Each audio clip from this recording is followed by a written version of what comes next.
आप की अदालत मध्ये फिल्म स्टार बिपाशा बासू यांच्यावर आरोप आहे की या खूप जास्त खोडकर आहेत. बिपाशा, तुमच्या शाळेतून मला एक माहिती मिळाली की शाळेमध्ये तुम्हाला लेडी गुंड म्हटलं जायचं.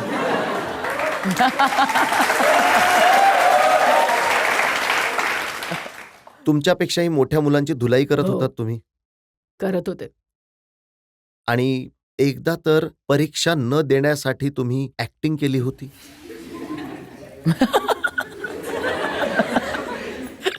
केली होती आणि तेव्हा माहित नव्हतं की मी इतकी चांगली ॲक्ट्रेस होईन. कारण की मी सायन्स स्टुडंट होते आणि नेहमी फर्स्ट यायचे वर्गात आणि मला सेकंड येणं अजिबात आवडत नव्हतं. आणि माझ्या मॅथ्सच्या परीक्षेच्या आधी माझं जास्त प्रिपरेशन झालं नव्हतं. तर मी विचार केला की मी फक्त एक प्री बोर्ड मिस करेन आणि थोडी ॲक्टिंग करते मी आणि मी बेशुद्ध होण्याचं नाटक केलं. मी माझी उजवी बाजू पकडून बेशुद्ध पडले आणि मग त्यानंतर मम्मी आली, आंटी आली, पप्पा तेव्हा नव्हते तिथे आणि सगळ्यांनी बघितलं आणि मी रडायला लागले. अगदी डोळ्यातून अश्रू यायला लागले. आणि मग त्यानंतर मम्मी म्हणाले, की "चला, चला हिला आपण डॉक्टरकडे घेऊन जाऊया." आणि मी ते सरळ हॉस्पिटलमध्ये घेऊन गेले. त्यानंतर ते म्हणाले, की "हिचं अपेंडिसायटिसचं ऑपरेशन आत्ताच करूया."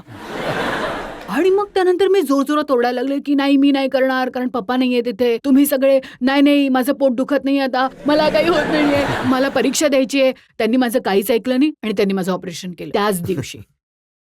त्यामुळे माझ्या इथे इतकी मोठी खूण आहे माझ्या पोटावर.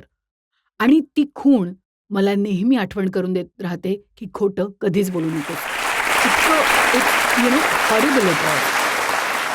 आणि त्यानंतर मी सगळ्या एक्झाम्स मिस केल्या आणि मला इंजेक्शनचीही भीती वाटते. आणि मग सरळ माझं ऑपरेशन झालं त्यानंतर. आणि मला त्यानंतर चालता येत नव्हतं. 15 दिवस लागले बरं व्हायला. ते इतकं भीतीदायक होतं आणि ही गोष्ट मी माझ्या आई-वडिलांना आता 2 वर्षांपूर्वी सांगितली. दे कांट बिलीव्ह मी.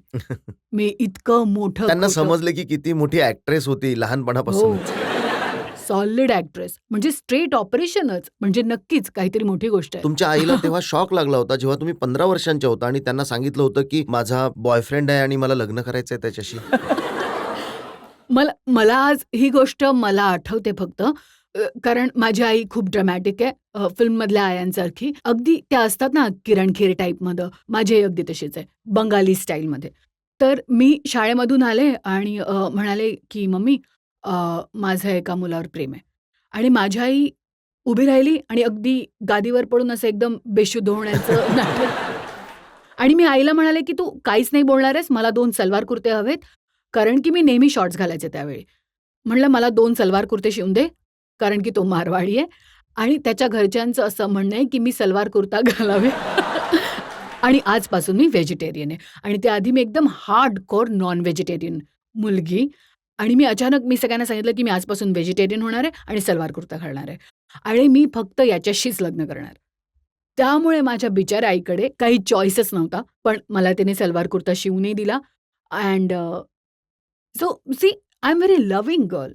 जेव्हा मी एखाद्यावर प्रेम करते तेव्हा एकदम फुल ऑन प्रेम करते. पण ते जास्त दिवस चाललं नाही कारण की मी मुंबईला तुम्ही आले इतक्या त्यानंतर. लव्हिंग आहात की तुमची आई हे म्हणते की माझी बॉनी तर हिटलर आहे. हो, हिटलर आहे. आता घाबरते थोडीफार माझी आई. थोडीफार घाबरते मला आता. कारण की त्यांना माहिती आहे, की मी अशी आहे की मला राग जितक्या लवकर येतो, तितक्या लवकर जातो सुद्धा. की माझा राग असा फार काळ टिकत नाही. तो एकदम अगदी असा फालतू राग असतो. पण अशी टफ दिसणारी आणि रागीट स्वभावाच्या बिपाशाला भूतांची भीती वाटते. खूपच. भुतांची, अंधाराची, एकटं राहण्याची. मला ह्या सगळ्याची भीती वाटते लहानपणापासून. मला असं वाटतं, की माझ्या आई-वडिलांनी मला खूप घाबरवलं असणार लहानपणापासून. काहीतरी केलंय. मी ताईशिवाय झोपू शकत नव्हते लहानपणापासून. पण हे खरं आहे का की जर आयुष्यात काही दुःख आलं किंवा त्रास झाला तर तुम्ही खूप रडता? हो, एकदम असं आरडाओरडा 2-3 करून. दिवसांपर्यंत? 2-3 दिवस बाहेर पडत नाही रूममधून. रडून-रडून संपवून टाकते. पण 3 दिवसानंतर no turning back. Like that's it. Solution शोधा आणि पुढे चला. हां. 3 दिवस खूप जास्त म्हणजे ड्रामॅटिक रडणं असतं.